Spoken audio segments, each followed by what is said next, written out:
And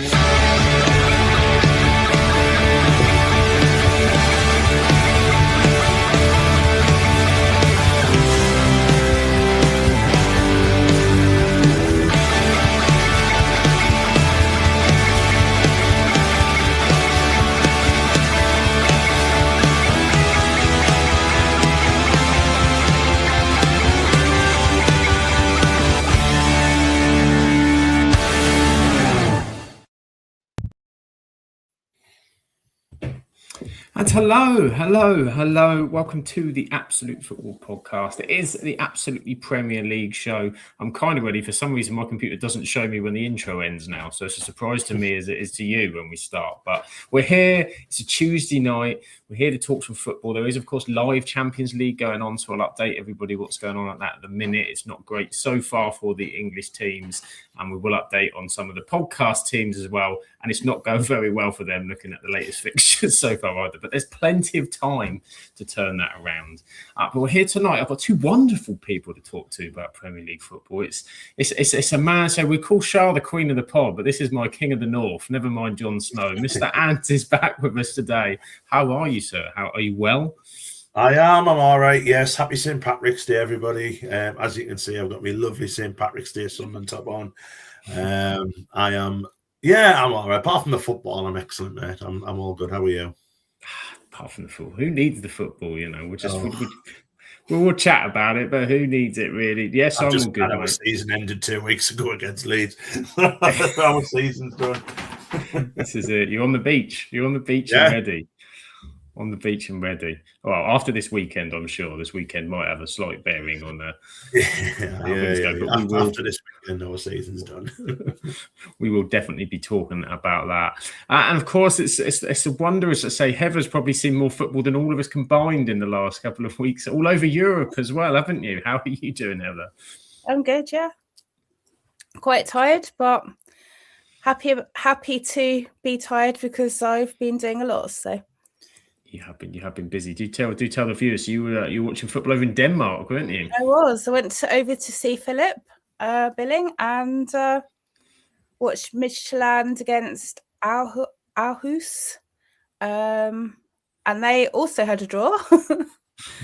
That was in the Danish Cup, and they already won up on aggregates, so the fact that they drew 1-1, that means they've got through to the final. So I might go back out again for the final if I can make it work.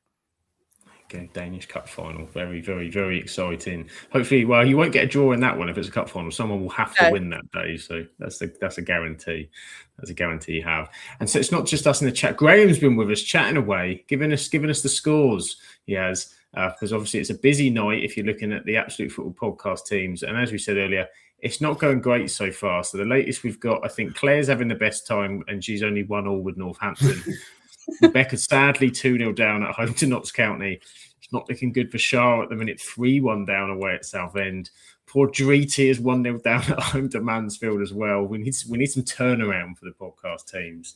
Big turnaround. Just as Arsenal go ahead in the Champions League against Leverkusen as well. I just see Eberechi Eze jumping around on my television. So they look like they're the only English team looking well because Chelsea are 2-0 down at home to PSG. That makes that 7-2 on aggregate. I'd say that's pretty much a tall order to turn that one around.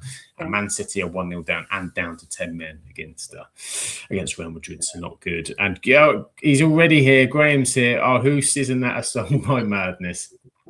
Very good. Would be if the Scots sang it, wouldn't it? Would indeed. Aarhus. So let's talk some football. As Arsenal have just gone ahead in the Champions League, I'm just watching it. It's a brilliant half volley, a great strike from Eze to put them 1-0 up against Leverkusen. Of course, took massive strides, big strides in the Premier League title race this weekend. Probably the biggest story coming out of the weekend. 2-0 victory against Rebecca's Everton, including a goal scorer, the youngest ever goal scorer in Premier League history in Max Dowman.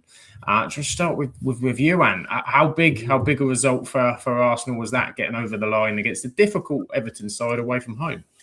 Yeah, Everton's been good away from home, so it was one of them banana skins for Arsenal, wasn't it? But once they scored the first goal, I think that was it. And obviously with other results, they're now got a fairly sizable gap now. I would probably say barring a minor fall off, which I'll take. I think it's going to be a pretty big fall off now. I think I think they've won the league, which.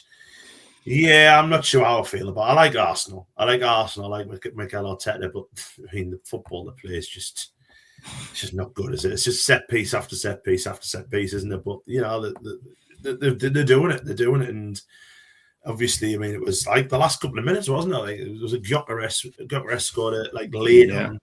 And then, Max Downman, fair play to him, like, 16-year-old scored his first goal in the Premier League and probably went back yesterday and did double English, so it's fit. I mean, he's disguised his feet, and he is a wonderful footballer. Like when you've seen him, like when he plays, he doesn't look out of place at all with all these like world class players like Odegaard and Eze and all that in the middle of the park. He looks unbelievable, and I think he's going to be a big player for them. But a big result. The fact that they kept it until quite late on, and they suffered a couple of injuries as well. Timber went off, didn't he?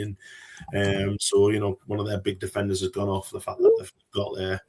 Yeah, I think the league's done, Sam. I think, as much as we'd like to see Man United make that break for the top, I think it just left you run a little bit too late, man. And you had Carrigan all season. I know.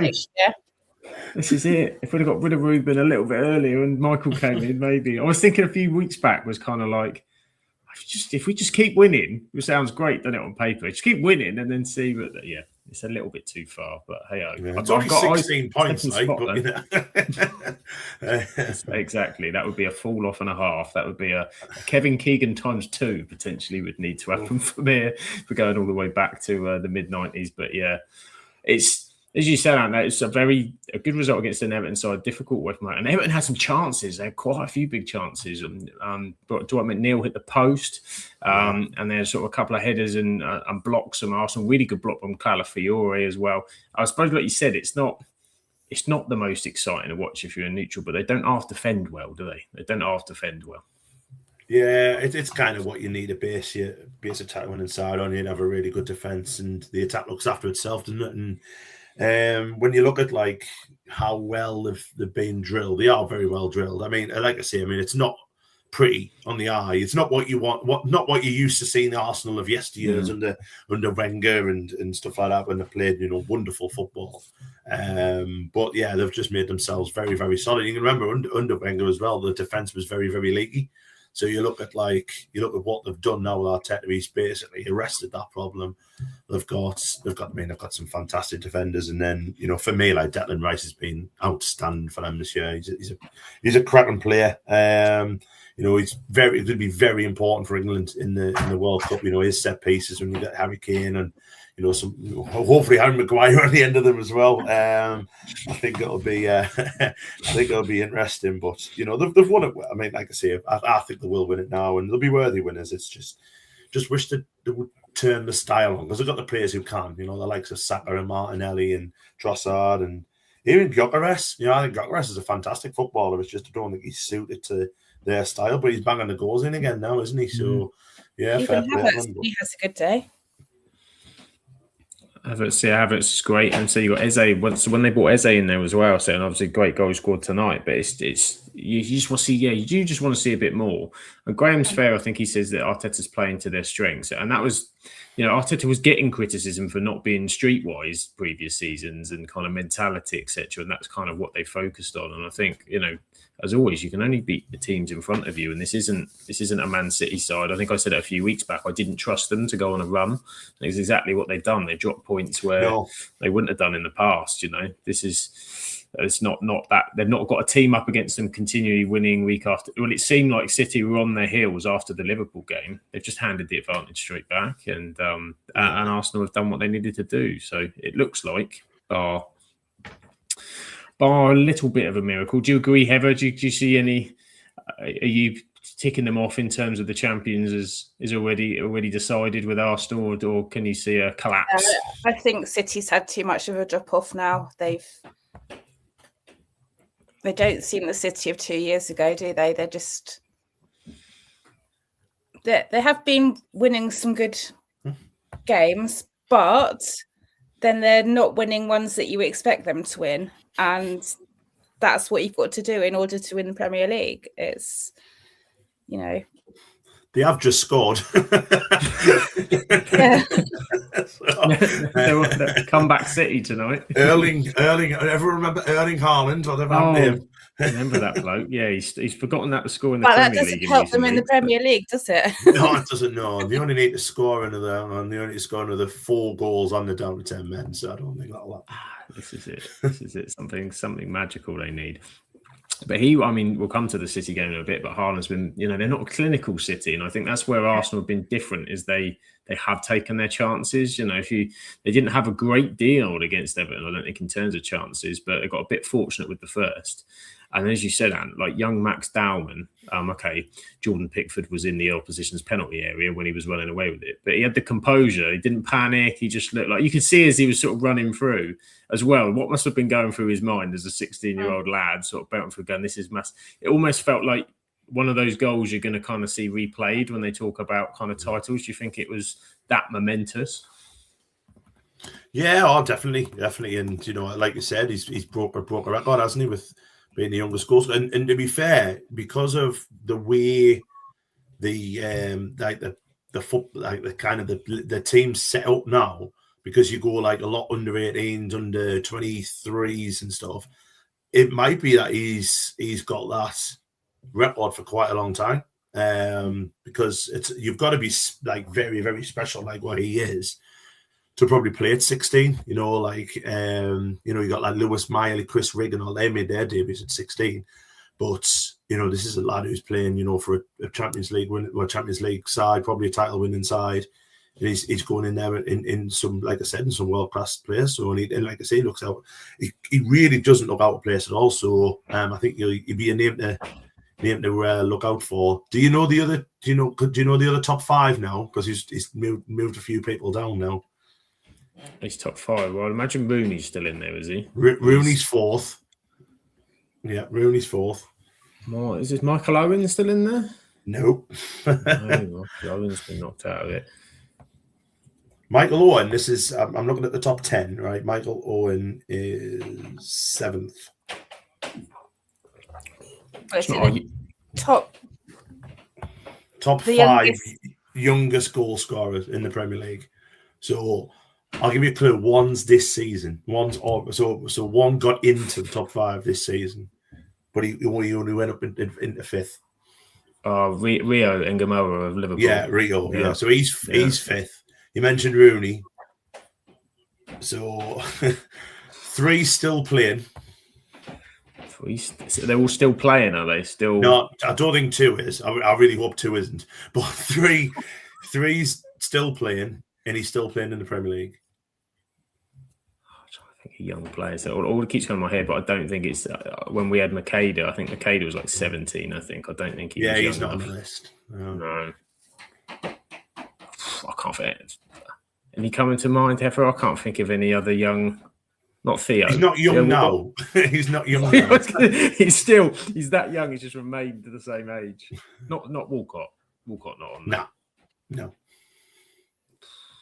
Go on, Ant. You might have to put us out of misery. I've not got any names. You got any names ever? James, of course. That's crazy, isn't it? He could be the oldest. Imagine he's like in the top 5 oldest and the top 5 youngest goal scorers. He actually scored his. I remember that goal because it was against us. Now 40, playing for Brighton. And number 2, I don't think you'll get number 2. I think number two is hard, but I'll give you his other sides he's played for. He has retired actually, so that's good. But he's also played for Norwich, Huddersfield, a very forgettable season at Sunderland, and he was also at Tranmere.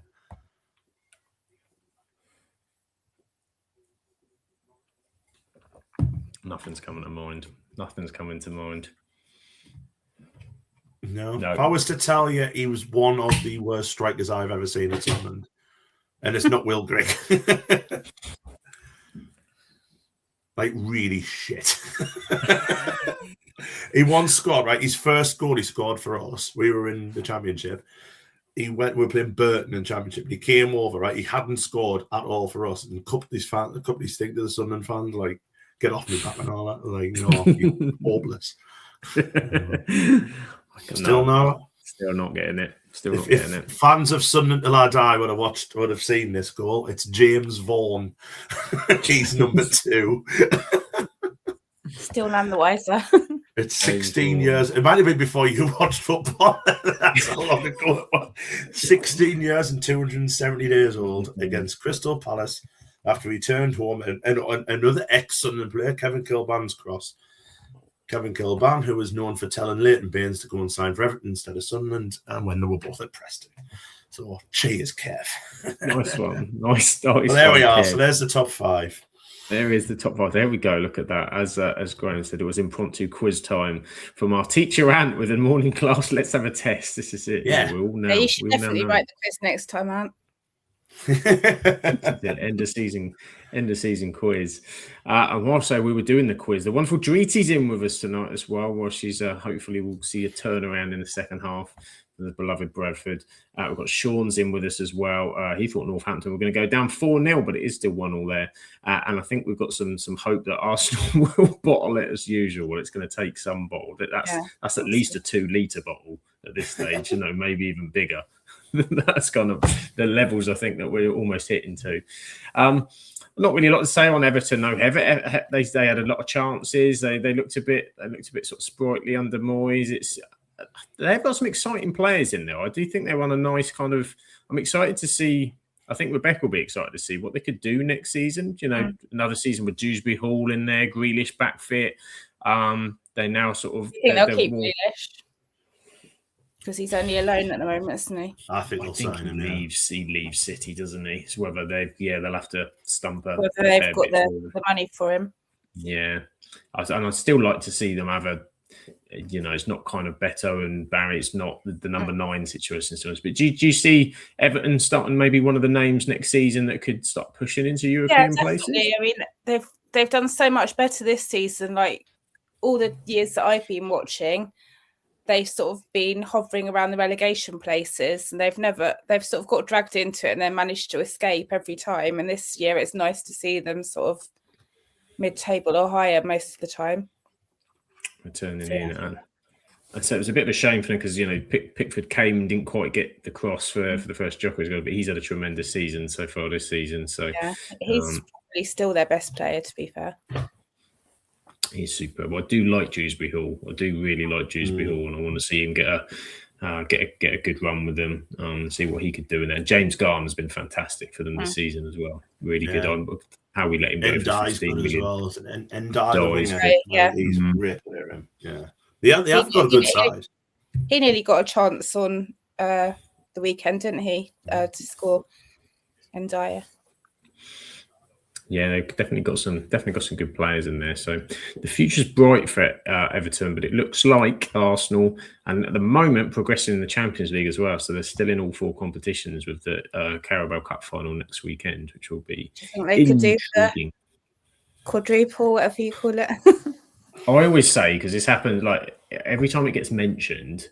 It always gets mentioned around kind of now, or I remember Liverpool mentioned it in January once. You're like, okay, you need to hold your horses because it only takes one moment to not go right for you. And I think if they can get the Carabao Cup under their belts next week, it's fair to start even mentioning it because the FA Cup draw is pretty good against Southampton at home. Yeah. They look like they're through in the Champions League. Their Champions League side of the draw is pretty good as well. And the Premier League is almost in the bag. So I can kind of, if it was still touch and go with City in the Premier League, I'd say you're probably trying to do too much. But I also think if they win the Premier League, because obviously they've never won the Champions League, it's almost a free hit for them because they've done, the Premier League was the goal. And suddenly they could end up in a Champions League semi-final or final going, we have nothing really. If we go out in the semi-final or final, we've won the Premier League. That was the goal this season. We'd love to win the European competition. So it could build confidence, but also it only takes one moment. That's why the trebles and that it's only United and City that have ever done it. And we had to have a lot of luck the year that we did it. There's so many late goals and things that go for you. And there's things that they'll need to happen for them in April and May to get them over the line. So it's a big ask. They've definitely had the rub of the green with the draws they've had in the FA Cup, though, haven't they? Yeah, like they've just been ridiculous, really. Yeah, it's been a bit of a walkthrough. So you'd imagine they'll see the job off there today, and then the Carabao Cup's still interesting because you just don't know what City are going to turn up, do you? You know, are you going to get big games this year, or can Arsenal? But yeah, Pep likes that trophy as well, doesn't he? He likes that Carabao Cup. He likes to win it, doesn't he? Yeah. But I agree with you. I think if they win that, then you probably could start talking about it, because they just need to get that they need to get that off the back. So they need to win a trophy under him, and if they get that, and I mean, I've got them as probably favourites for the FA Cup. So just think a one game team like Arsenal are hard to beat, aren't they? And I think at Wembley and stuff with like their set pieces, they're going to be very, very dangerous. And I don't see a better team than them in the Champions League. I don't see a better robust team than them. Like, I like Real Madrid. I think Real Madrid are a very good side this season. I think Barcelona are as well. But you looked how vulnerable Barcelona were last week against Newcastle. There should have been 3 or 4 down before Newcastle had even scored. And then obviously they got a penalty towards the end. But any team going to camp now it'll be difficult. But I think they've got a chance. I really do. I think them, because obviously I think City and Chelsea are definitely out. Liverpool have got a little bit of a mountain to climb tomorrow because they've got a goal to pin back, and they're not scoring as many goals now, are they? So Arsenal thinks our best chance in the Champions League. And obviously, we're not mentioning Spurs because they're out. that would take a huge miracle, a miracle of epic proportions. I agree. I think Liverpool are one of those. Even though they're not performing in the Premier League, they've done this, and Europe suits them a bit better. I still wouldn't put it past them to be Course and Kraus, but Paris Saint-Germain are the other ones I think to watch because they're starting to. There's been they did this last season. They weren't great in the group stages at all. They just scraped through. No one was talking about them, and they were phenomenal in the group knockouts. Yeah. And by the sounds of it, they've blown Chelsea away so far in these 2 legs. So they're another one to keep an eye on for sure.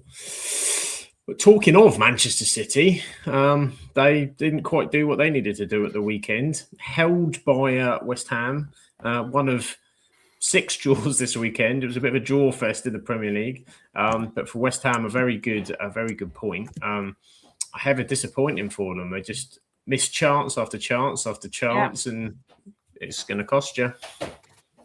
It really is going to cost you. And losing to West Ham, I can't even remember which place they were playing at. Was it at West Ham? Yeah. London Stadium, yeah. That possibly helped West Ham, but they are really, really poor this season, aren't they? Like, where to lose to them. Well, they haven't lost; they've got a draw, but you'd expect them to win. Yeah, it felt like a loss. It would have felt like a loss, definitely, especially with the Arsenal result. Yeah, and with them having the opportunity to, having probably seen they played before. They played before Arsenal or after Arsenal? I can't remember. They played. They played after Arsenal. There was an evening and they had a late game, didn't they? So that probably had a bit of a kind of gut punch. But still, you look at some of the chances they created in that game, and just Haaland missed a couple. There was a big Semenyo had a big chance. He missed past the post. I mean, did Bernardo Silva mean the chip? Do you think he was? Do you think it was a moment of genius, or he just sort of shanked it a bit? The latter. But when we've played him, he's always been able to pop up with a goal, especially when you play at the Etihad. He scored several goals against us, but he seems really patchy. Like, he'll go for weeks and weeks and weeks. Obviously, he's probably not, he's not a striker or meant to be scoring that many goals, but he does get a decent amount for his position. Yeah, he's a clever little footballer. He's one of these that Pep uses in a number of areas, doesn't he? Very clever and technical. I think he gets looked over a bit because he's been in an era where they had De Bruyne and obviously sort of David Silva coming at the back end of that. But I think he's been so important as well to this Man City team just to sort of knot and tie things together. He's a really clever player, Bernardo Silva. Very clever. I reckon we'd give him it because he's that good. He's got it in his. He's got it in his locker. Yeah. Got to say that he did it deliberately and didn't just chip it. This is it. There's certain players you sort of look and go, yeah, that's not in your locker. But I think in Bernardo Silva it is. I'll guarantee one thing about him, though. He's not going to score tonight. He's not going to score tonight. No, he's he may well have finished his shower by now. No, he's been sent off. Yes, early bar for Bernardo Silva tonight. So uphill battle for Manchester City in that run as well. So massive disappointment for them and not keeping the pace with Arsenal. But and West Ham though, like a really good point for them. They've been a bit better recently. I've been impressed with them in terms of how they turn things around a little bit and are really fighting. They are. You've got to give them credit because out of the three, well, maybe four that are down there, I think Leeds just got to be a little bit careful. But out of them teams who are down there, they're the ones who are fighting the hardest, I think. They've got some cracking players, the likes of Jared Bowen, and I think Somerville was injured, wasn't he? I don't think he played, but he's injured. He's been absolutely fantastic for them, and I hope he's not out too long because he's a cracking footballer. But I mean, I'm not bothered who goes down out with them four, as long as I'm not bothered who goes down with one Sunderland, and I think we're okay. But West Ham, it's a big weekend. It's the weekend because we've got West Ham away to Villa, and Tottenham and Forest play each other at the Tottenham Hotspur Stadium, and then Leeds have got Brentford. So all winnable games. It's a huge relegation 6 point of that one. Down at the bottom there. I mean, Spurs against Forest, what a game that's going to be. But out of them four, West Ham seem to be the ones that are fighting. They're the ones who seem to be picking up the points. I think they were fortunate on Saturday. Obviously City missed all them chances, and then Mavropanos popped up with a goal, didn't he? And it was a nice header, to be fair. And then he got one right in the face off Haaland, didn't he? You seen the photo when it looks like half the ball just into his face. So then that hurt. But no, fair play to them. And they seem to have been, picking up those results at home, which is very, very important. Just their running's really hard. So I still expect out of the four, they might be the ones who struggle just for the running. But I put it through AI earlier with like everybody's who they've got to play, and it came out that West Ham was most likely to get relegated. But then obviously you never know with football, anything can happen. Yeah. I mean, like Spurs have got because international break is in the next. Spurs have got Forest, then they've got us, and obviously we seem to be falling off a cliff form wise. So, but we'll see what happens. I'm confident beating Spurs, to be fair, but but they've got. I think Spurs have got the results where you kind of expect them to pick up a few points. It's for me between Forest and West Ham, and Forest again just seem to be picking up those good. They got a draw at City as well, didn't they? They got a draw at the Etihad, so and then they followed it up with a draw at the weekend. So I don't know, but yeah, at least they're fighting, and it's going to be a very interesting relegation. But I think it'll go down the last day. It'll be a really, really interesting last day because, like I said, Leeds are still. I would say just in that battle. Like Leeds need another win, and then they should be okay. But West Ham they're doing the best, aren't they? In fact, Leeds probably need another 2. I thought they had more points than what they're on. I think they need another 2, and that'll take them to 38. I think 38 saves you this season. I don't think another 6 teams are going to get 40 points. I think there's only going to be maybe another 2 out of them. That'll be probably Leeds and Palace. Palace are only a point off. Leeds are 8. And then you look at Spurs picking up 10 points in 8 games. I can't see. And Forest and West Ham have got to get 11. It's like 4 wins. You think they've barely got 4 wins all season. Yeah. 7. I've been saying all season that we're going to relegate Forest on the last day because that's who we've got. And now it seems like a real possibility, and I feel a little bit bad for. Well, you could draw against them and send them down. We probably will draw, won't we? Let's face it. AFC Bournemouth. You do love a good draw, and Forest they're just struggling to score goals. which is surprising when you look at some of the attacking players that they do have there, like the Gibbs Whites and whatnot. It's just not kind of coming off. I think every time I watch them, it just seems that Elliot Anderson seems to be the only hope at the minute. He seems like he's trying to do everything a little bit much, but they're just not. It worries me when the team aren't scoring when you're in that relegation fight, because you just think, where are the goals coming from to get you those kind of moments that you need? You need someone to step up. I mean, I don't, is Chris Wood anywhere near recovery? Maybe they need a super recovery of Chris Wood. I've not seen anything from their attacking players.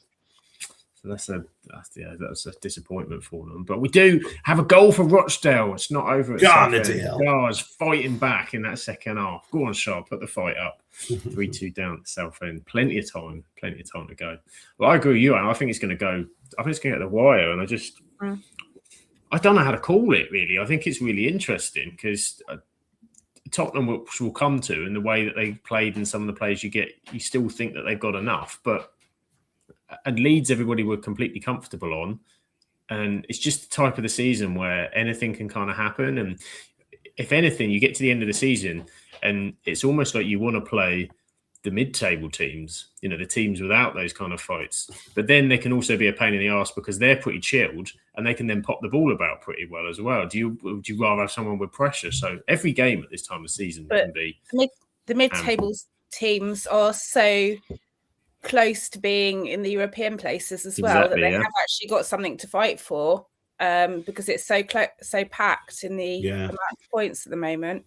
Yeah, I think it's because there's been like 6 or 7 teams like Wolves, Burnley, and then obviously them 4 that are struggling at the minute. It seems to be, and probably Palace, that because they've been so poor this season, everyone else has left themselves with something to play for. Like I say, a couple of wins either side for the likes of, even look at what Brighton are doing now. They've got themselves right up there now, and even like Bournemouth, they get a couple of wins. Brentford are only 4 points off Champions League. So it's like, it's because it's let everyone get away from that 6. Everyone has got something to play for. So I would probably say you'd rather play like a team at the minute like Villa or us, because they're the 2 teams that have really fallen out of form. Wolves now, I wouldn't want to play Wolves anytime now, because they've just I think they've accepted the down and just went, right, let's just enjoy ourselves, and they're playing some lovely stuff. I'm sure we'll get onto their result last night. They were excellent, really, really good. So I don't know. I'd probably rather play Palace. Just play Palace every week, because they just want to get out. They just want to get out the season, don't they, Palace? Yeah, they do. And then when they get out the season, they've got an awful lot to sort as well, because Glasner's off, and probably they might lose 1 or 2 others. It's not. Palace has just gone completely off a cliff from where they were last season. But it's going to be extremely exciting. Claire's ahead, and the Absolute Football Podcast is roaring back in the second half as they Stockport lead Northampton in the latest scores. So it's all going on. But yes, many draws. We haven't mentioned though in the because you'll not be very happy about this in our team games that are on.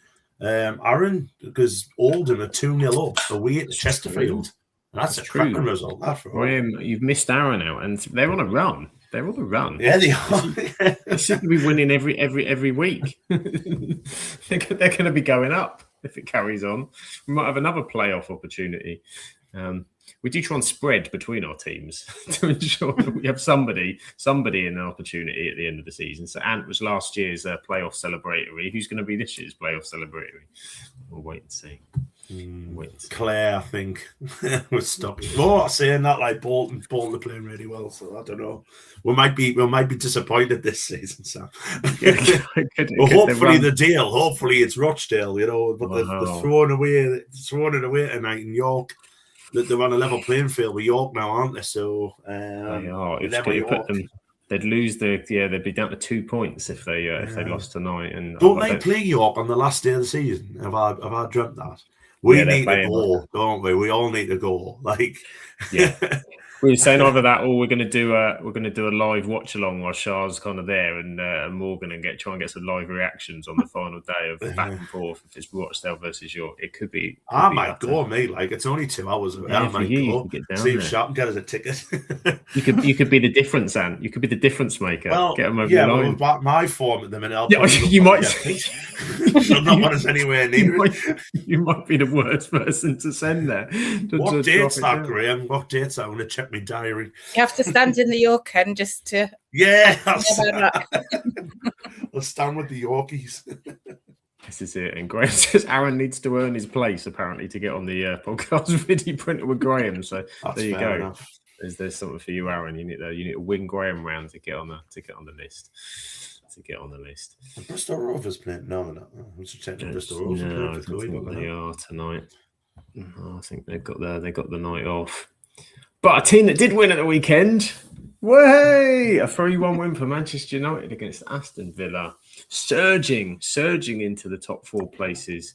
Currently third. Currently third in the Premier League. April 25th. There you go, Dale York.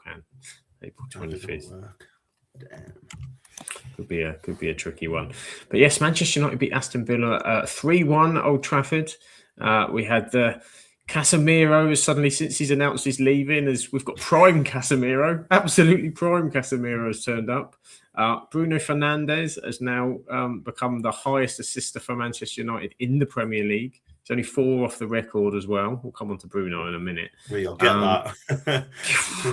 Where he's playing at the moment, just the effortlessness of some of the intelligence of the passing and the stuff that looks easy but isn't. I mean, the corner's a good corner, but I mean the ball he plays for Cunha, it makes it look really simple, but it's just the weight of it and the direction and reading the run. When he's playing like that, he's just an absolute joy to watch. And as a player who's been battered a lot over the years, he's been an absolutely phenomenal. Servants United in the most difficult period in United's Premier League history. This has been their most difficult period, and Bruno's been there every week. He's barely missed a game. This season's the first time he's had an injury, and he's been there, and his stats are just absolutely staggering. But Ant, what did you make of Manchester United beating Aston Villa? As you said, Villa kind of fallen off a cliff a little bit, but United had to step it up a bit in the second half. I thought United were excellent. Excellent throughout. They really deserved to win the game. I thought Villa actually played. I thought it was a really good game of football, actually. Villa did play. They did play well. They did well to get back into it as well, and then didn't have an effort just after the goal as well. It hit the post or something. Or I just dreamt that. I know they had an opportunity, didn't they? They had a chance, close chance. Might have been Lemons might have tipped over the bar or something. They did have a good opportunity then then it would have been difficult for United. But what I like about United at the minute is just this, finding the way to win. They're doing it quite regularly now, aren't they? Where they've been a little bit under the cosh a little bit, like what Villa did have the moments, but second half that ball by Bruno for Cunha, unreal, absolutely unbelievable, and nice finish as well. And Sesko again. I mean, you've got everything at the minute. I mean, you've got defenders playing well. You've got one of the best players in the league playing well in Bruno. And you've got a striker scoring goals, even though he's coming off the bench, but he's still banging them in. So, yeah, I mean, probably solidified a Champions League spot, and we probably wouldn't have said that at Christmas. So, the question is, I think the question, and obviously you can answer this more than anyone, Sam, is how now at the end of the season, say if you get into the Champions League, which I think you will now, I don't think they can get rid of Carrick. And is it something where maybe it's worth giving them a go and hopefully it works, or are they looking further ahead and looking for a manager? But even at the end of the season, Michael Carrick's stock's gone through the roof, hasn't it? And considering I don't think he did that good of a job at Borough, because I thought he had a very, very good side at Borough, and he just never quite got them into the Premier League. And you look at what's happened since the second in the table. But he's done a phenomenal job at United. I mean, he's won his 6 games at home, which is a record. One of the records, I think it was only the manager after Matt Busby, and his name escapes us, who won his first 6 games at home. So he's beaten like the likes of Fergie and Jose and all those managers who you've had to win his first 6 games at home. So he's done a phenomenal job. So fair play to them. But what do you think? Do you think they keep him, or will it be that they look at somebody else? I think it's I think that, as you said, the more it's coming on, the more it's going to be difficult not to. I think it's just worked perfectly, and I think it's not just Carrick. I think bringing Steve Holland's in been an absolute kind of masterstroke in the way that we're setting up, and that combination has worked really well. I'm kind of torn with it because I'm loving the Carrick thing, but you're also sort of mindful of, okay, this is kind of, it's not the same as Solskjaer. It's kind of becoming more impressive as time's going on. And we're now seeing different kind of ways of Carrick's playing. That's how I kind of want to see the rest of this season, because to be honest, in the last couple of games, we weren't as good as some of those first games, and we were looking a little bit more predictable than we had. And then you're like, okay, so that's what I want to, so how can he work out the problems we're having? How can he solve the solutions we've got? How can he use what's there in the squad? And what he has done is he's brought, where we were kind of, that Amorim structure and style that wasn't working. They rotate all the time, the forward players, and he allows that to happen. He allows them to take the personality and the freedom. And you can't beat confidence and an understanding of what the team are. They play like a Manchester United team the fans expect to see and want to see. You don't win every week. You can't win every week. Even Manchester United in the Fergie days didn't win every week. We won a lot of the time. But he plays in the style of football they want to see, exciting, fast, counter-attacking, players out wide, taking people on, chucking the kitchen sink at it when you kind of need to go at it. So he ticks all those kind of boxes. The only thing I think that might work against him is United, for the first time in a long time, has probably become a really exciting commodity for a manager. In the past, you're going, who the hell would want to go in there with all these problems, all the backroom stuff, and for all the stuff that Amorim didn't do for United. One thing he kind of has done is implored a bit of discipline on the squad. Everything's settled down a little bit in terms of the management of the team behind the scenes. So it's a better place for someone to manage, which probably gives them, which means that if there is a manager that they feel that they want, they've got more chance of getting him, if you see what I mean, at that top echelon. But I don't know who that guy is. I don't think there is anybody that I would go, yeah, I'll take him now. So I think that's going to be the thing that probably works in Carrick's favour, because you ask Man United fans now, none of the people that get mentioned are dead cert. No one's a dead cert, but no one's there that you're going, oh, he's the guy, and you're not going to get them probably. So I'm with you. I think they'll get to a position where they probably will. And probably, let's be honest, Carrick's probably cheaper than some other managers as well. So if they did want to flip on it, they could do. It's not what they want to do. They want to put a plan in place. But that's been the other issue. They've spent God knows how much money on Amorim and Ten Hag to get them out. Yeah. So I think if he gets Champions League and they finish third place, and if they carry on the run that they are, considering we've got no Europe, and we could end up well in the Champions League places, I think it's tough not to. And then that's the real question. What kind of manager is Michael Carrick when he has to go and get the recruitment right in the summer with the guys behind the scenes and all of this? It's kind of when the pressure's on him as well, isn't it? You expectations will go here. Yeah. It's like with Rossini at Chelsea, isn't it? Rossini's gone in there and they're wanting Champions League on there. Whereas United, maybe it was like, just do what you can, get us into Europe. And the fact he's just done that good of a job is, it's been good. It's been class, but because I'm in the middle with it. I think it's like, yes, it would be a clever. Well, I say a clever appointment, but it would be an easy appointment to make. You know what I mean? As you said, with the cheapness and stuff. But I don't know if the plan. Oh, Bradford's equalised, excellent.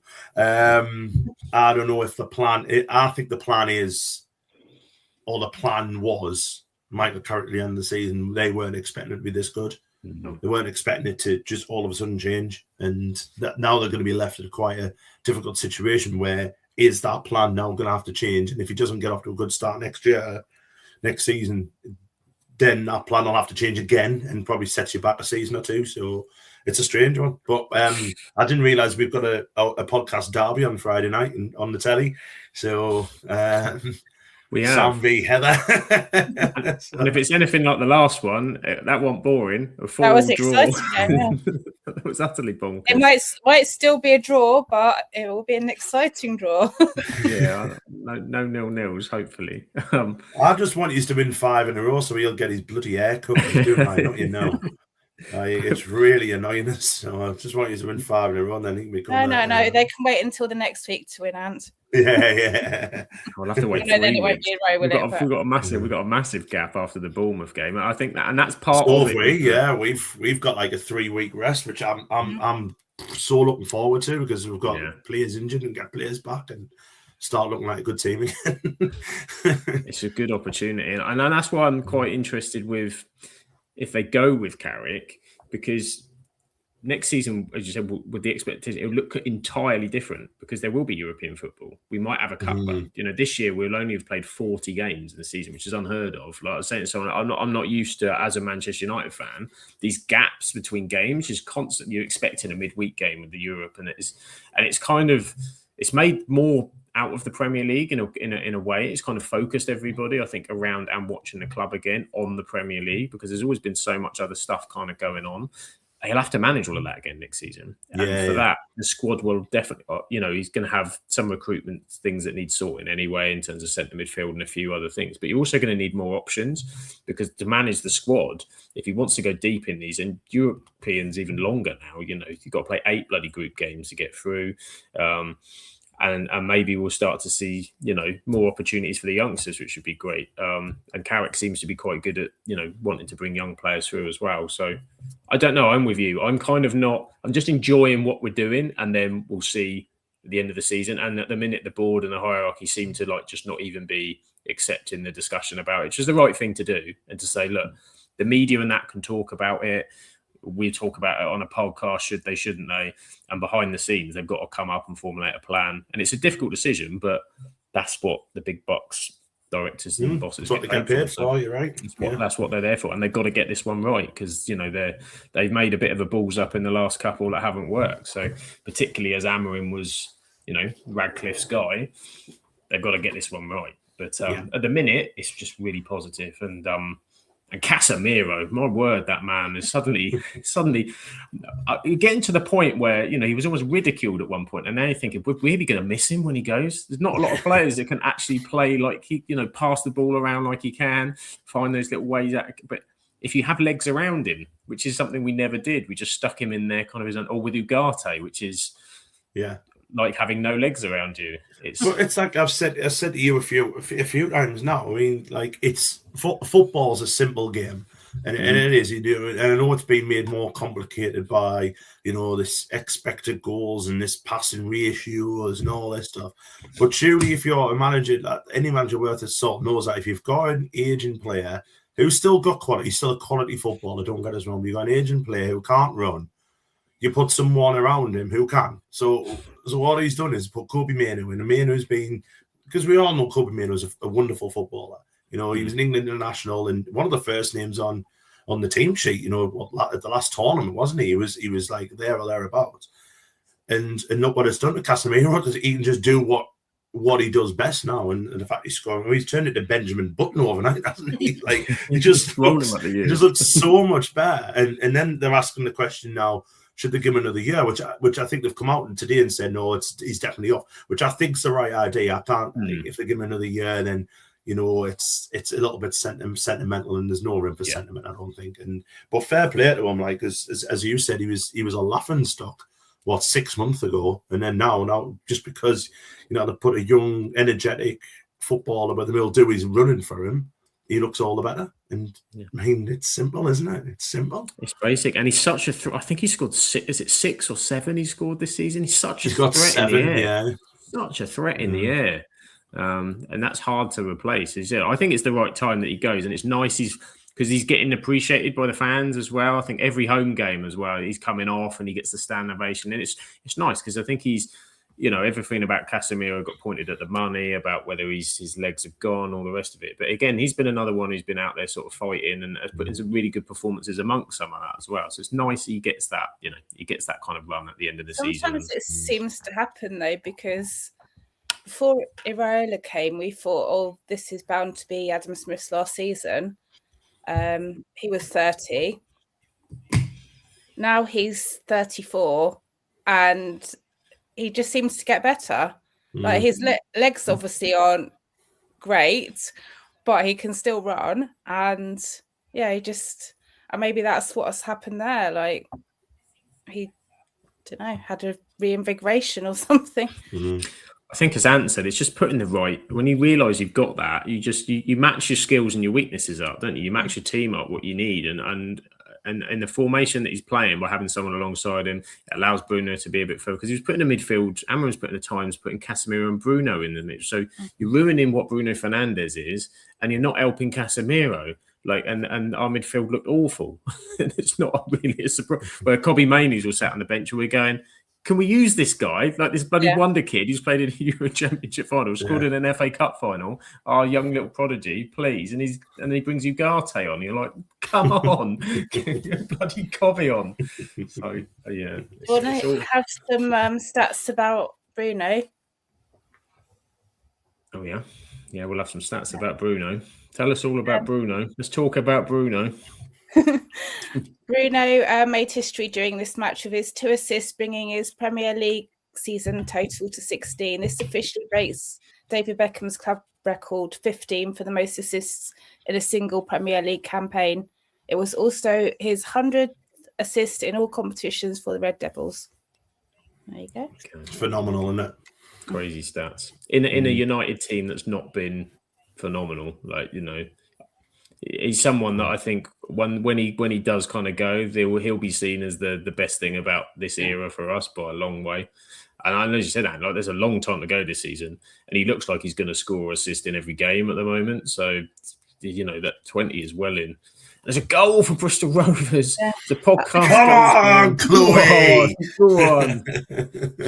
League Two football securing next season. It's happening. It's going on. And there we go. We'll give some more love to, because Aaron's absolutely smashing it up at Chesterfield as well. They're getting some. Yeah, and Mr. Nick's team, Swindon, are winning 1-0 as well. So we've turned it around a little bit. We've turned it around. Just waiting on that Dale. That Dale equaliser's coming in. Surely. As Arsenal are 2-0 up. Almost got a third there as well. So it looks like Arsenal are progressing in the Champions League. Declan Rice, who we were speaking about before, wasn't it? Really well taken finish. I just hope his legs are still there by the summer. I hope they're not going to run his legs out with this run. He's so important. He is so important. But game you mentioned, Ant, which was a bit of a belter yesterday. Looked like Brentford had the points in the bag. 2 goals up, and then, say as you said, Wolves, fair play to them, just plucking away, putting in digging. It would have been easy for them to just roll over there. 2-0 down, but they fought in, and as you said, playing some really good football.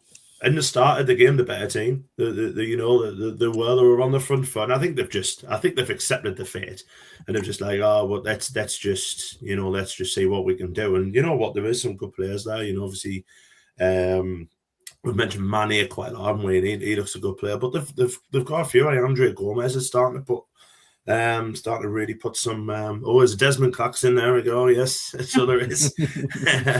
But he's starting to put some performances in, and like I say before, the first goal, which is a lovely, lovely header, they looked the better side, and then Thiago scores again, another Brazilian call up for him. So that's class for him.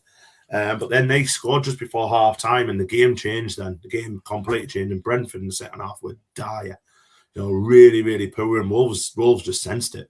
And then I think it's Tolu came on, scored probably about 2 or 3 minutes after coming on, and then they went straight back up that end, and he hit. I mean, what a header it was as well. Yeah, it's so unlucky because he just hits it too well. It hits like the bar and bounces out. If he just like kind of gets a glance around that, it goes in. Because Calera was nowhere, and then even right at the end, Brentford miss a wonderful opportunity with Reece Nelson. He's got to score that.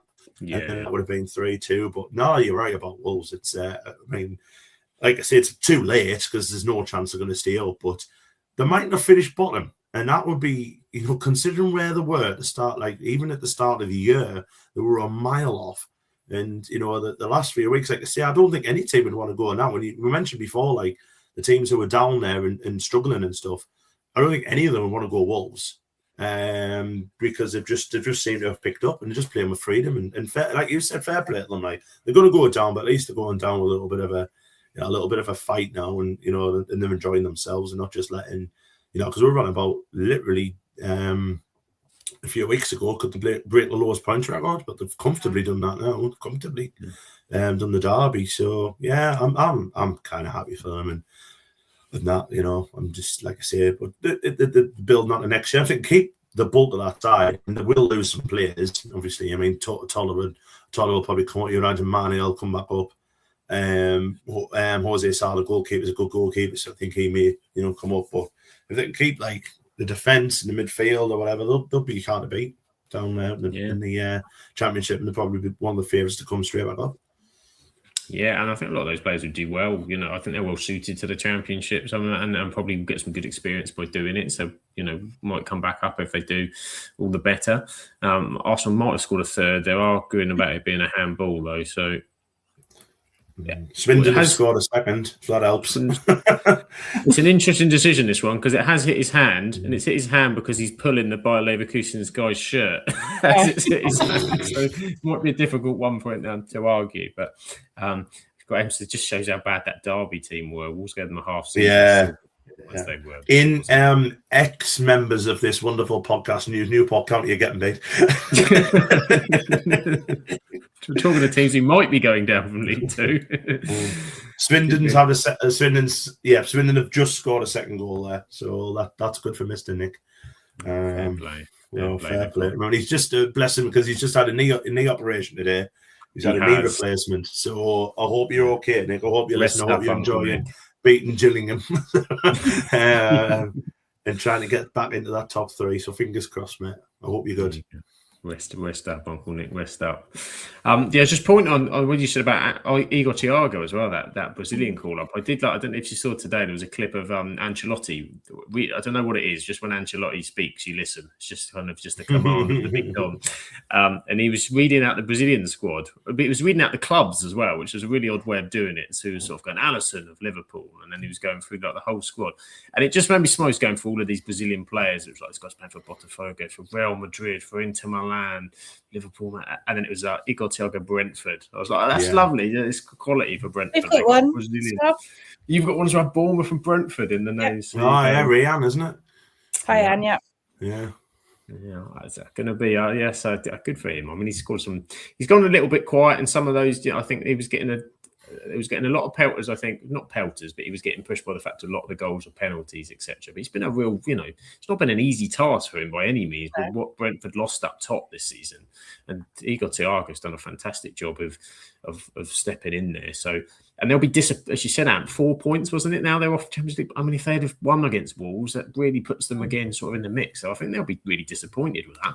Yeah, no, I agree. It would have put them right in amongst it. Like I said, I'm sure they're only 4 points off. But Wolves have literally got nothing left to lose, though, have they? That's it. They may as well go out there and play as hard as they can, because it doesn't really matter now. No, I totally agree. They could have 4 in that second half. Yeah. No, they could have very easily, you're right. And Brentford are 4 points off Liverpool, and we're thinking Liverpool, who were fifth, there's going to be 5 Champions League places, isn't there, the way it's going? So, for them to get into Europe is amazing. And like we keep on saying about, like, Keith Andrews was my tip to first get sacked, because I just didn't think it would work. But he's done a phenomenal job. But, we mentioned before with Michael Carrick and stuff, that European football at Brentford, that's going to be difficult, isn't it, next year? Yeah. Because they're going to have to buy a lot of players and get that depth of the squad. Thursday, Sunday for end of 2 months is very difficult. It's probably going to be a similar story of Palace and Forest, that they don't have the squad, and if they do get in, then they might do well in Europe, but they'll probably suffer in the league. Yeah, I agree with that. And that's where Glasner's thing came from, when it with Palace, because he was kind of like, so we're not buying, we're selling Eze, we're selling this player, we're selling that player. He's going to possibly be off as well. We're in Europe, and you've not given me anything else to help me out. Like, what do you expect is going to happen here? And then we look at Brentford with the selling nature of what they do. That's the way they're built up. They're imagine a big team will come in for Igor Thiago, the way he's played. Kevin Schade as well, who's been excellent for them. So probably they might need to have, but they'll have someone. They'll have people lined up for it already, which is why it works. Why that model works, because they'll have somebody. It'll be some 18, 19-year-oold player in some league that we've never heard of who's scoring 25 goals a season, and they'll have him already lined up. So, the scouting network that they've got is phenomenal. So, no, I think I say fair dues. And I mean, as we mentioned, probably at the start of the year, Henderson going there is just giving them that little bit of steel, hasn't it? And really, really clever signing. So fair play to them. It'd be good. I hope they do get into Europe. I really do. I hope they don't just fall off now, but because I think it'd be nice for them to get into Europe. Yeah, I think it will be. I'd say hopefully that it will sort of sustain them, and they can get the right level of recruitment and that squad in. Is that a worry? So Heather, obviously you're kind of on the peripheries with Bournemouth looking at Europe, and that is that kind of something you think about? Or you think I just want to get into Europe, or do you worry if we do? Would that affect us next season with managing the squad and having an impact, or is it just kind of we just love to be in Europe and the excitement? It definitely would. But me and my friend have discussed this, and we're like, we would just enjoy Europe so much that we don't care if we end up, hopefully we won't get relegated. But if we ended up 17th, then we'd still be enjoying our football. So. And European tours. There you go. You might get to go to Denmark again, you see, with Bournemouth next year. You never know. Well, I'll be going anyway, so it feels like come whenever you can. And we're like, yeah, if you want to pay for our flights, then sure. Said we'll be there. Said we will be there. So that was, again, another one of the draws from this weekend. I'm just finding the graphics. I didn't pull this one up because there was another draw that went on. And it was Liverpool 1. Tottenham Hotspur won, and probably everyone was thinking the way that no one's really had a worse couple of months, just generally this season than Tottenham. Not only are Arsenal looking like they're going to win the league, Tottenham have completely fallen off a cliff. And we had the debacle in midweek. I mean, should we start with that? Because obviously we've been on. Obviously, Mr. Igor Tudor has not really kind of endeared himself so far in the 4 games he had. Decided to start Kinski in goal in the Champions League against Atletico Madrid, who prompted to have a mare of the first 15 minutes. He slipped on the ball once he passed to the striker, and he just wanted the ground to swallow him up. But Tudor then takes him off after 15 minutes and kills the lad. Like, what did you make of that? Awful. Yeah. I just, you shouldn't have. He wants, he wants penalties for starting him in the first place. But B, once you've done that, fair enough, take him off at half time, and stuff like that. But it was the fact he didn't even acknowledge him, which really got to me. I didn't like that. I really didn't like that. It's your mistake. So, I'll kind of show some. He's on about his players to show a bit battle, hasn't he? Show a bit fight, show some courage. Show it yourself and give that lad who's obviously, he's not meant to do, has he? You know what I mean? He's bumped the ball straight to their lad. They've scored, and then he's missed one completely. I think Griezmann got in of it, didn't he? And scored. Yeah. And he's not played since September either. And you start him away at Atletico Madrid, in a huge game, mate. Yeah, and it's not as if Vicario. I know, obviously, in this game he threw one in, didn't he? But it's not as if he's like a young goalkeeper. Vicario is a good, experienced goalkeeper. It was a strange old decision, and it's his fault that it's happened like that. And he didn't really own up to it. So. Yeah, he probably deserved everything he got from that game. It's not good for him, and I hope he comes back from it. Because it's a horrible thing, and I think he's been let down off his manager. Got to be honest. Yeah, it's been nice though, because not often you get kind of the whole football community almost rallying around someone, and Tottenham have been getting pelters, but you kind of saw that generally everyone was. I think the lad said on his sort of social media, it had meant a lot that he was getting the support from people in the football community. Because, goalkeeper can be a very difficult place when it doesn't go wrong, but I've not really seen that level of kind of hung out and that since probably Karius for Liverpool in that Champions League final where we had absolute disaster, and it kind of killed him. The funny thing I heard about was that like going, "Oh, well done to the Atletico and Madrid fans for clapping him off." Well, of course they're going to clap him off. He's given them 2 goals. He's assisted in 2 of the goals. So of course, I'd have been the same. Well done, mate. He's been their best player. I think we were doing a live watch along, and I think I was tracking, and he was at a 3.5 or 3.2. I think he was on sort of flash score out of 10, and you just sort of said, "Dear, no wonder Atletico were kind of well with him." But maybe he didn't know who he was, because as Graham says that he was shaking hands with a random bald guy at the weekend. He thought was Arne Slot, so perhaps that was so funny. To be fair, from behind, I'm thinking, "Oh, that's not Arne Slot," as he turned around. So a mistake can be made. He's just not having a great time, is he? Which then sort of all leaded in. I think we were probably thinking he'll do well to make the Liverpool game. And then, well, it won't last till after the Liverpool game because this is a car crash. And then Tottenham go and score late on, pick up a point, and it's kind of the narrative's changed a little bit. Did you see that coming at all? On the game, yeah, because I thought they were the better side. I thought overall they deserved a draw. It's Liverpool. And Richarlison again is another one that can always just randomly He's score. Always there, isn't he? You're right. Rebecca said last week, to be fair, she said in a relegation flash, he was brilliant for Everton when they were in their relegation fight. Yes. Yeah. And you know what, if they can, I think that's why I'm kind of, when I said about Spurs probably staying on, if they can keep him fit for till the end of the season, I think he'll score enough and probably set up enough for maybe Solanke. But yeah, he does. I agree. I would keep tuning him because he is hilarious. But if they do get relegated and have a fire sale, we'll have Solanke back, no problem. I'd have him go. I would have him at Sunderland. I really would. Think he's a wonderful player. But they deserve the draw, and obviously mentioned the Vicario.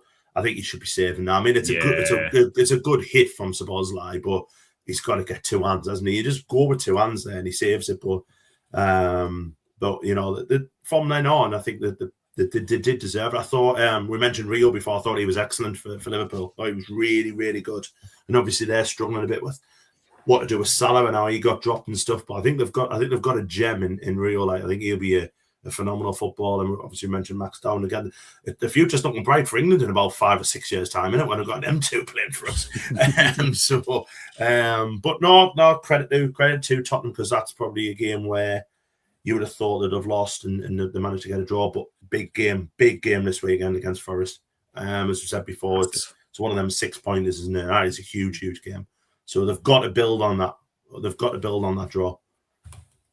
It is. It's absolutely massive, that one. As you said, like to get the draw was one thing to kind of give them a little bit of a boost, but you're now kind of like, okay, well, what can you take out of that? Because they haven't won a game in a bloody long time. Like, and they, to get a point, they wouldn't have expected that at all. But they urgently need a win. I mean, Sunday's looking like a hell of a fixture list, because I think we've obviously got your boys in an interesting derby at midday. Then we've got Tottenham Forest in a massive 6-pointer, and it's the Carabao Cup final sort of afterwards to kind of see stuff off. So Sunday's looking pretty exciting, but they desperately need a victory. But it shows that they did create some chances before that, and there's players there that we've been saying for ages have the ability to do things and to drag them out of it, and that's the first time we've seen them actually do something. I know Richarlison's been injured, but and he'd have loved that, being an Everton boy at Anfield, no doubt, for the equaliser would have added a little bit. He had a chance before the goal that he scored. He nearly scored another goal, didn't he? Yeah, he had a couple. He had a couple of chances in the game. He was bound to get on the end of one, but it's the problem is with that, it's keeping him fit, because he's picked up a lot. Richarlison always picks up an injury where he's out for 6 weeks, doesn't he, or something. He's never been like consistently fit. And I think if he could, he'd be one of the, because he's still a phenomenal footballer, he'd be one of the best players in the league. But he just keeps on picking up these injuries, and they've got 13 players out injured at the minute. So 13. And if you add a couple more onto that, like see if he goes down, or one of the centre halves. I think Romero's back at the weekend because he's missing. I think he's back tomorrow because he missed the weekend with a concussion. But they've got him back. But see if Van de Ven goes down and he's out for a few weeks. I think that might be curtains. Or if Richarlison goes again. But we'll see. But out of them 4, I think Spurs will be okay. I think Spurs will just have enough. Yeah. I'm more worried for Leeds than I am Spurs, funnily enough, and Leeds are above them in the league. Yeah, you could see moments like that. I've just been waiting to see something from Spurs that I think if they'd have got absolutely pelted at Liverpool, and you'd have been like, I'm just not seeing anything from them, because recent weeks have been really dire. But that was the first time I saw them put in a kind of decent performance. And we'll come on to Liverpool in a minute. And some of it was, well, a lot of it was massively self-inflicted, because they should have run away with that game at one point. You know, once they scored, I thought this is the time to turn it on, and they clearly didn't. But you just think, as you said, with all the injuries, this isn't a this season thing either. That was the problem last season. And everyone was blaming Ange and his style of playing, this, that, and the other. That's got to be more than, you know, there's got to be something else to kind of that, to have that many injuries season after season after season. Everyone gets injuries and things happen. And, you know, is it player selection? Is it the way they're training? Is it the pitch? I don't know. Like, it's just abnormal, isn't it, for that many injuries? It's crazy. Yeah, you're right, because it has happened. It has happened quite a lot for them. Maybe just the amount of games they're playing. Like I said, they've been. They did a lot to win the Europa League last year. And maybe that's. I mean, I think that's probably the worst thing that could have happened to them getting back to Europe this year. Just because I think just needed a season. They don't want Man United need, season just to consolidate a little bit. Yeah, reset. I think that's probably what they needed. But I mean, they're definitely not going to play in Europe next year, so. Maybe if they do stay up, you might see a different Spurs next year. But we'll see what happens. But yeah, it is strange how they've got a lot of injuries all the time. I mean, they've got players who haven't kicked the ball this season. Madison not kicked the ball. Kulusevski's not kicked the ball.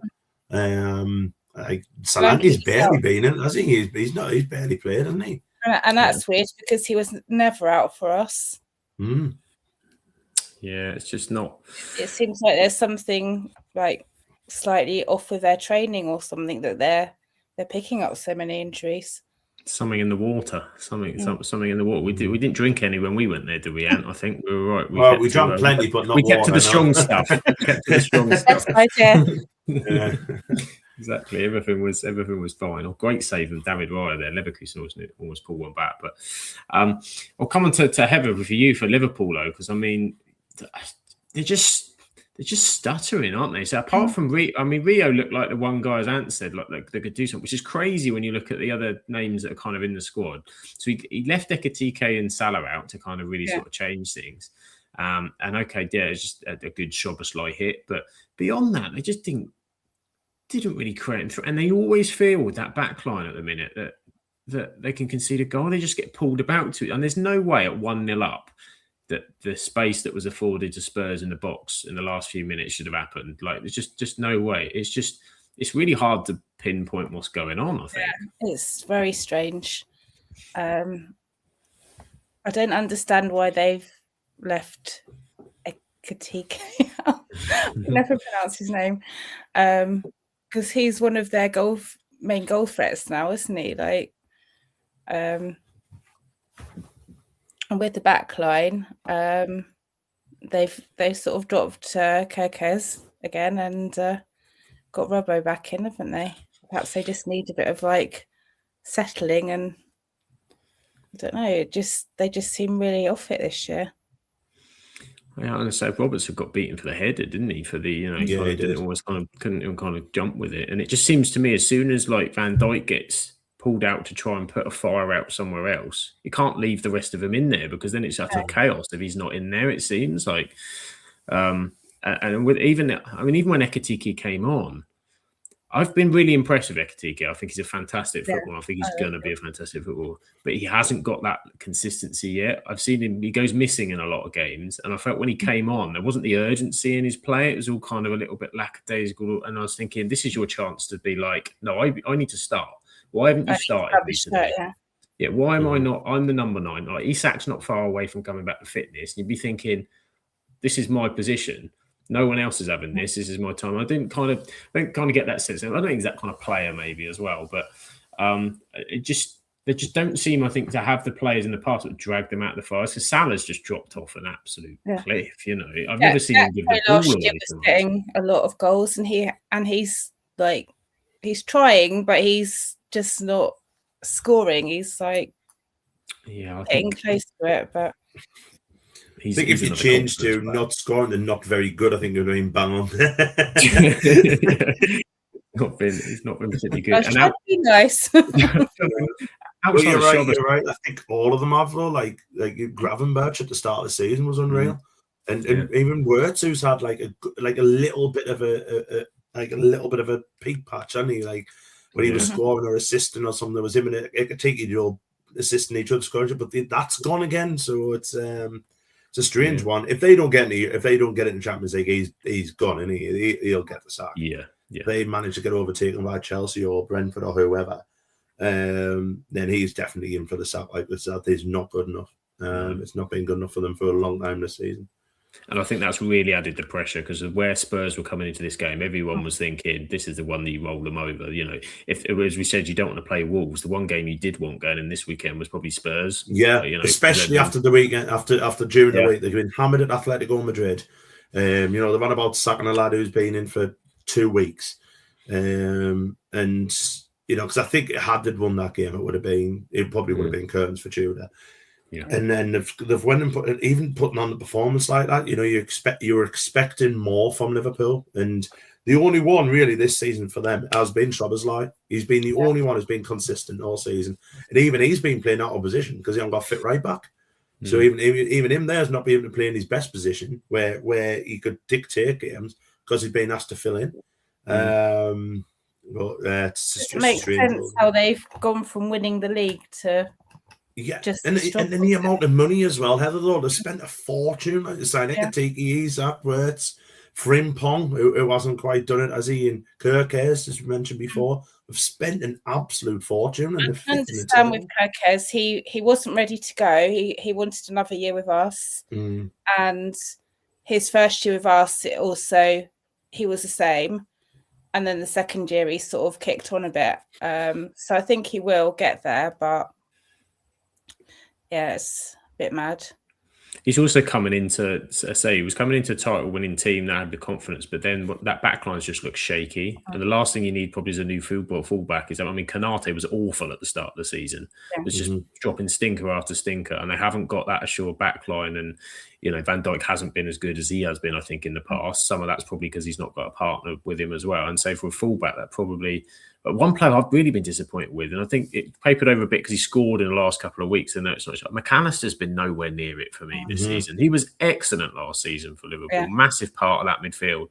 And I just, he's looked a bit leggy again, maybe sort of number of games and what he's been asked to do to manage it. And I don't think Curtis Jones has come on the way that they were expecting him to kind of come through as well in the midfield. They don't seem to trust him in certain occasions as well. So there's a lot. When you think, as you said, how much money they've spent and how much that they might still have to do, I mean, it's crazy to sort of think that, as we said at Christmas, where Manchester United were and Champions League and nowhere near. And we've been thinking for years, like we've been behind Liverpool. How do we plug the gap, catch up? And you're now looking at it going, I think we're in a better position. Like we are in the league, but also going forward with the team and some of the players we have. It's another 200 million they're going to have to spend, isn't it? Because they're going to have to replace. There's no way Salah's staying next year. No. He'll go off to Saudi or somewhere and get a lot of money for the end of his career, which, to be fair, he probably deserves because he's been a phenomenal player for Liverpool, even though he hasn't had the best of season. I'm so sorry, Liverpool fan. They probably need that. They probably need a right back and a centre half. And there's talk that Alisson's leaving, isn't it? Because I think Juventus want him. So you're looking at at least 150 million for them three players. For the three I've just made. That's before if Alisson goes. And they probably need another two centre halves because they need someone to replace Konate, and then they probably need a backup because Van Dijk's towards the end of his career as well, isn't he? So it seems like this golden generation that they've had is just slowly just eking away, isn't it? I think it is. I mean, they've got that young Leone kid who got that awful injury at the start that they're hoping some things of him, but we've not seen him yet, so you can't really sort of judge what it is. And Gomez has always been on the periphery. So Konate wanted to leave, earlier in the year, didn't he? And that didn't kind of materialise, but he's been off. And as you said, I think you're starting to see it. And I think there's almost that aspect of, I remember it being with, when United had the Giggses, the Scholeses, the legends of the club, that sentimentality is there. You want to see them, you want to be them, but they are dropping off, and it's finding the right time to move some of them on. And I think, I think they did very well when they moved Henderson on. Okay, Henderson's had a great season this season, but it was the right time to move him on. It's getting it right between that sentimentality of we love this person because of what they've done for us and when the time is right. And I think last season with all the contract nonsense with Salah, he had to come out and sort of play, now he has to play because you spent that money. So you're thinking, well, when that does happen, because every player has the drop off, and it's then trying to manage somebody like, and Salah obviously has, and he has the right because of the player that he's been to say, well, I want to start every week, but then the slot left him out. It caused a disaster before they went to AFCON, and they had all that nonsense. Very similar to the situation Manchester United had with Cristiano Ronaldo a few seasons ago. Those players that have been the best of the best, when they're kind of not there, but their mindset and their ego is still there. That also needs managing, and it's probably quite a lot to put on Slot to deal with that. I think if Klopp was still here, it would have been a different beast entirely, and would have been able to manage that. Also, the my brain's gone. the guy that died. Yes, Jota. Yeah. That's obviously affected them at the very beginning of the season and possibly still now, because a lot of them were very close to him, especially Salah and Van Dijk and stuff. Yeah, to be fair as well, with him in this team this season, he just scored a few goals as well, because I thought he was that fox in the box. That they're just missing a little bit, because I think it'll come with Ekatike, and obviously Isak got off to a poor start, but it'll come. I think next year there'll be a different duck. Yeah. I think there will be. I really do. You've mentioned before about Kirkers. If he has a good second season, I think Wirtz will be one of the best players in the league next year. Now he's got used to it. And then, Ekatike will get goals. Isak will get goals. I think they needed maybe change the formation a little bit and maybe play as a 2 up front. So whether that's a 4-5, like a 4-4, well, it won't be 4-4-2 because now, these managers don't agree with it anymore, even though I think it's still the best formation out there. But like a 4-3-1-2 or something like that, that just suits them a little bit better. Yeah.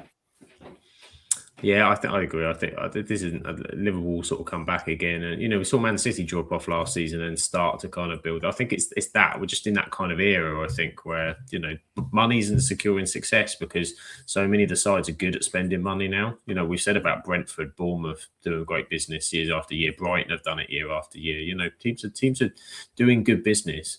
It's just the top teams have to pay more and kind of want that kind of success. And some of what Liverpool have probably banked on hasn't happened, but as you said, some of them are very young players, and doesn't mean that we're not going to still see that in the future from them. But they've got a big battle on because another team, don't worry, we're not going to go too much into the away side of this match, but Chelsea dropping points at home, they're struggling around a little bit. But the main thing I wanted to bring this one up with is obviously Chelsea have been doing some naughty payments. They've been had a slap on the wrist, which probably I think some will say is a little bit light. So Chelsea's, there's been some payments to agents and whatnot for players in the past under the Roman Abramovich era for quite a long period of time. When I was looking at it, like about 10 transfers we're talking about as well, in a period where they won the Premier League twice and won cups and etc. like that.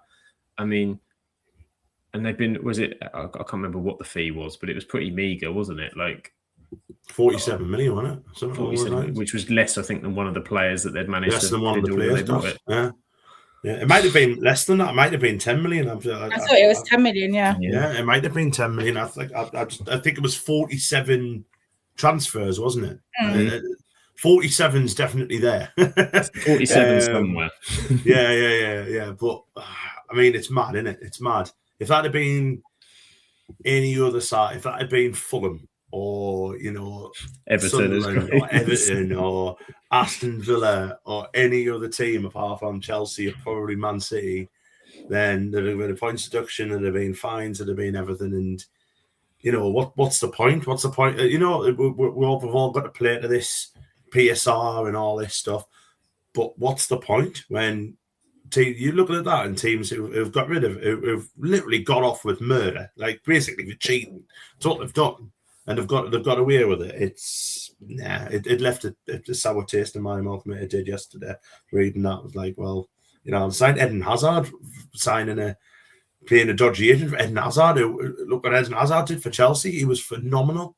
He was brilliant. I remember when they signed Eden Hazard, because Hazard was being linked at the time to both Manchester clubs and Chelsea. And it was a time when Chelsea weren't at their and it was the Chelsea one got done very quickly. It was I didn't expect him to come United's way, but I thought, City, this has got City written all over it. And you're thinking, someone's paid somebody something a bit extra here to ensure that's the deal. And you thought, maybe part of the fee, but they're doing it all off the books. There was all the stuff done with the Russian clubs. It's not even on the books, not even on so it doesn't contribute towards I can't understand how you've got points deductions and things for the likes of Everton, for the likes of Leicester, for breaking PSR rules, where they've actually just not been putting the numbers into PSR through this kind of agent payment record. It's just horrific. It just makes a joke of the whole thing, doesn't it? Yeah, I mean, looking at the signings as well. I mean, there's just some I've picked out here. There's Willian, who was a good player. Etu. I know it didn't quite work out for him there, but like Schürrle, who was a good player there. Hazard, as I mentioned before. Luis, the centre half. Ramirez. Matic as well. They all went on to have good careers, didn't they? Apart from probably Etu at Chelsea. So and then they've ended up winning 2 leagues under it, 2 FA Cups, 1 League Cup, 1 Champions League, and 2 Europa Leagues. So who says money doesn't buy happiness? 7.75 million that they got fined. Which is less than probably the prize money they got for one of those trophies. Easily. But it's basically just give anyone who wants to do this free rein to do it, isn't it? Like if teams want to go out and sign bung agents or whatever, or give the the little backhand payment, people are just going to do it now. And then if the FA come down hard, and they're going to go, well, hang on, what will Chelsea go away with? And that won't work, will it? You and your team and my team would get a points deduction. Exactly. Yeah, exactly. But they're doing it now, aren't they, with these 8-year contracts that they do? Chelsea, don't they? They've signed like players on 8-year contracts, 9-year contracts, and all this stuff. Bans on that now. I thought they've put a ban on that now. I think they have, yeah. But even that was just to figure the rules, to bend the rules, wasn't it? And you'll always find someone to bend. And you know what it does? It makes me think that this Man City thing will just be brushed under the carpet, and we'll have to start again. And it isn't right. It isn't right. On the pitch, though, Newcastle, and I will say for Newcastle, fully deserved the win. Fully deserved it. Newcastle were excellent. Yeah, played well. Really good win for them off the back of a hard fought performance against Barcelona in midweek as well, sandwiched in between the Barcelona. I know Chelsea got Paris Saint-Germain as well, but yeah, I mean, and to be fair, they were good against United when they played us. There was more fight in Newcastle, and it started to put signs of some of the qualities that it saw last season, because it's been a bit of a turgid season for them, really, and maybe they could sort of create a bit of a buzz towards the end. But for Chelsea, it's a bit of a kicker, because the Champions League is looking a bit questionable for I'm quite happy where I'm sitting, because no one else is in any form around us. But you're looking at Villa kind of shaky all over the place. Liverpool, as we just said, you kind of don't know what you're getting one week for the next, and it's kind of the same with kind of Chelsea. But yeah. I mean, when you think they've turned the corner, isn't it? When you think they've turned the corner and they've started to get a few results, like João Pedro's getting goals, because they beat Villa quite comfortably, didn't they? And I think he got a hat-trick, and you thought, oh, well, they just need to kick on from this. And then, against the side who, played Barcelona and everything like that hadn't had to travel and all that stuff, but a side who don't win away very often. You were expected to win that game. But, you're right. I think Newcastle have turned a little bit of a corner, and we wish they could have waited another couple of weeks. But hey, this is it. There is a slight matter this weekend, which could be intriguing, which we'll touch on very quickly in a minute. I don't want to talk about it. But Chelsea definitely need some help, which is maybe why they tried to introduce the referee into their huddle at the weekend, which is one of the most bizarre moments you've ever seen. If you haven't seen, so was it Paul Tierney, I think was the referee? Yeah, obviously they've got Paul this Tierney. middle of the box. They do it now in the centre circle. They have this huddle around it. And for some reason, he's in there protecting the ball or something. It's just the most bizarre thing you've kind of ever seen, really. And why didn't Newcastle try and get the ball? Why would they care? Like, the ball's going to be played with in a minute anyway. The ball's dead. It's like the start. It's just crazy. I think it'd be fun. Like, it's a bit like the way people react to New Zealand doing the haka, and there's certain ways. So I think they should do Newcastle should have done a ring around them, get all their subs off. Yeah. Now you can't move in. I think I'd play with it a little bit and sort of have a bit of fun with it. But I saw people getting really irate about it at the weekend. I was like, it's a funny moment. It's nice to see little silly moments like that. It was bizarre. It was bizarre. Yeah. You're right. Very strange indeed. You don't have to talk too much about it, Ant, but I had to put it up because the 3 games that we don't normally put up will 0-0. So it's the only one that's okay. It's okay.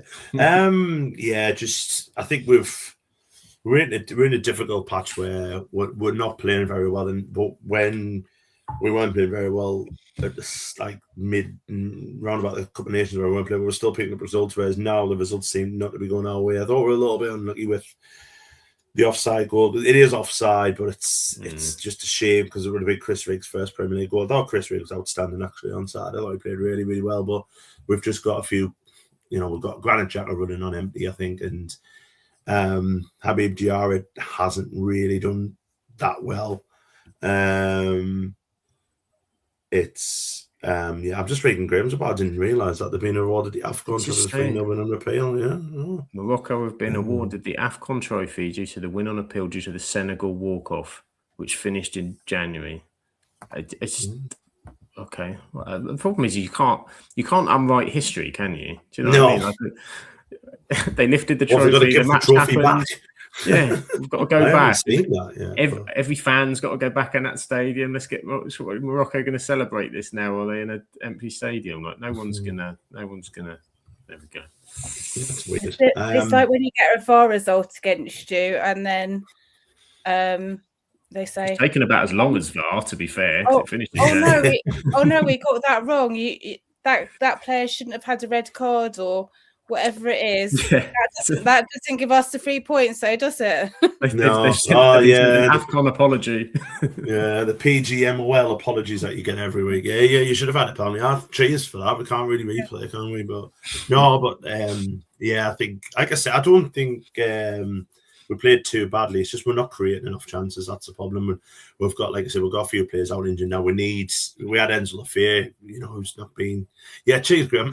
But we had Enzo Lafayette, who was who's been our best player probably most of the season, him and Jack, and he went down injured in training. Nilson Angulo has been all right since we've signed him. He's out for 4 to 6 weeks now. We haven't got any wingers, so Riggy's had to go out. Riggy did really, really well, to be fair, but we need a few players back. We're missing Nodi Mukiele a lot. He's due back. I think Robin Rose has got an outside chance of making the derby. That'll be excellent because we have missed him as well. But Dan Bard went down with what looks like a hamstring injury, so he might be out of the derby, which will be a huge blow if he's not fit, because he's been phenomenal for us all season. I think we're just at a point where the players who have played a lot of football, we've had our players going to the AFCON, players who've come back from AFCON injured, and then it's just put a lot of pressure on the likes of Xhaka, the likes of Ballard, the likes of Alderete, who've had to play a lot of games. We're just feeling it now. I think that's the thing. We're just feeling it a little bit now. But the goal Brighton got was just a mess. Diarra going down, which was I really disagreed with him thinking it was a foul, because I don't think it was. And he just needs to get straight back up, play at the whistle, and then the way it goes in, I think the goalkeeper should be doing better. But it was just meh a bit Saturday. And then obviously with Sunday coming, we're not in form. They seem to have picked it up. They're quite good at home. They're going to be really at us early on. I kind of hope Wednesday goes into added time, just so extra time, just so they're knackered and pick up a few hamstring injuries. But I'm not looking forward to Sunday. I've got a little bit of a bad feeling about Sunday. I think it might turn ugly. So we need to score first. We really do. Just a chance game. If we could score first and sit back on that, we'll be all right. But if we try and just do what we've been doing and just play for the draw, I think we'll lose. So yeah, I mean, listen, I'm still over the moon with the season. I'm just happy now for it to fast forward 2 months and it's over, because I think we're just there in the middle of it. And if we put up a couple of wins and finish 11th or 12th, I'll be over the moon. But it's just in danger of just slipping into petering out, which would be a little bit disappointing. But it is what it is. It is what it is. And it was an unfortunate goal. I was looking at it. It reminds me of, say, I play a bit of tennis, when someone hits like a shank volley and you just can't predict it and it just dies. So I think that's just what it is. It's just not a usual movement of the ball and the kind of way he's done it. It's completely surprised everybody. I just think the keeper should be stood on his line, and then he should be closer. Yeah, I think he should just stop on his line. I also think it's offside. I think Van Hecker's in the offside position, but they didn't even check that. So I think apparently they didn't check that Xhaka was still on the pitch. But I think it's meant to be. It's one player and the goalkeeper, but I thought he was behind Xhaka. So it doesn't matter. It got given, so I'm not going to complain about it. This is it, and it's still, this is it. Big games coming up, though. Big games coming up this weekend. So we've got the rest of the results, and the other three we didn't talk about, but we will let her have a moment, because she did go to another draw for Bournemouth, this time a 0-0 draw. How was Turf Moor? How did you enjoy the Scott Parker derby? Well, I spent a lot of the time looking at other things on my phone. Was it that enjoyable? Yeah, it was a bit boring, but we didn't really expect it to be anything but boring. There were a few good moments, but yeah, we knew that he was set out for like a draw, or he was bringing on more defenders. We were trying to bring on more attacking players, but we hit the woodwork a few times and just couldn't get it over the line. So one of my friend's sons went down because he's doing a little bit of reporting and stuff with like just trying to get his foot through the door and stuff. So he did like a little bit of freelance on it, and he literally said it was the worst game he's ever seen. But he said not for Bournemouth. He said Bournemouth were okay, but Burnley were terrible. Yeah.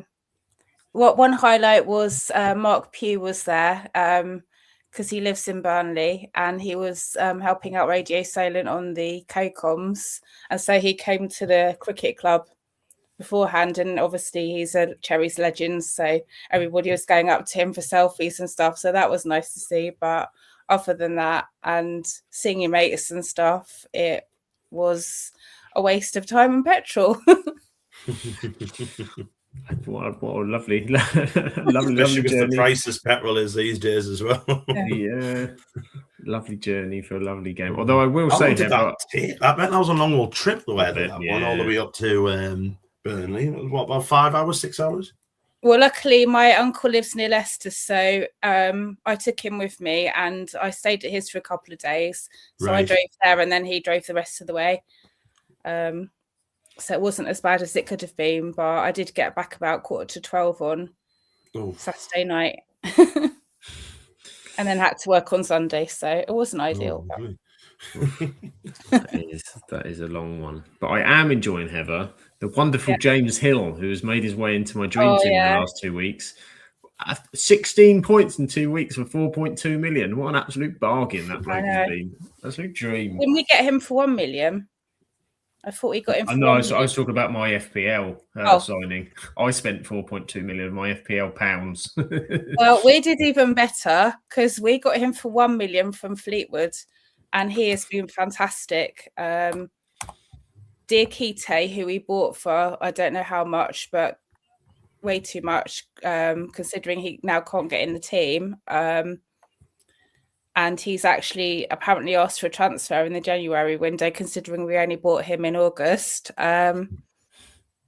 He's fantastic, and just the way that he kind comes up to the fans, and he just really, really wants to be in the team, and he's just loving life. So yeah, that's really good. He's doing good. He's getting plenty of DEFCON points, whatever the bloody hell DEFCON points are, but they mean points in my pocket. So good for him. Keep that going. Just not this Friday. If he could just give this Friday a bit of a miss, that'd be lovely. But we'll see. We'll see. Can't promise anything. Russ is in the chat saying, beat City in the league and Arsenal win the title. Everybody will be happy. Well, Arsenal fans are certainly happy today. And they fully deserve the Champions League win as well. So it's very good to be on the red side of North London, I think it's fair to be said, this time of year. Elsewhere in the Premier League, guess we didn't touch on Crystal Palace 0, Leeds 0. As we said, Leeds are kind of getting dragged in it, but Dominic Calvert-Lewin missed a penalty and then they had a sending off. So it could have been better, but in the end ended up goalless. And then another goalless. And where is Mr. Luke? He loves a good 0-0. There's plenty here. Nottingham Forest. Watching Gateshead tonight? They've been playing. Yeah, this is it. He's missed his 0-0s. This is outrageous. And a 0-0 between Nottingham Forest and Fulham. So it was draws all round for those in the relegation fight. So it was as you were going into the next round of fixtures. It was, as we said, a belter between Nottingham Forest and Tottenham to come on Sunday. So going to be very, very, very interesting. Graham with some more on his African reporting from AFCON here. Apparently, because Senegal walked off in protest, they forfeited the match because of Article 84 of the AFCON regulations. Graham sat there with his AFCON rule book. He's gone away to Article 84. I'm amazed it's got 84 articles then. That's a hell of a document, that is. But there you go. That's great. Nighttime reading all sorted out tonight, and then reading the AFCON regulations. Get yourself a cuppa, get a snack up Tesco Express. It's going to be a late one. Absolute cracker. So we'll bring up the table, and here we are. There is the league table. We've got Arsenal are top. Extending the lead are over Manchester City, who are in second. Manchester United in third. They're on 54 points. Aston Villa holding their spot in fourth with Liverpool and Chelsea. Then at the bottom, we've got Wolves, who said closing up now on Burnley. You know, it's not a guarantee that they're going to finish 20th. They might be able to sneak up because Burnley will be looking over their shoulder there.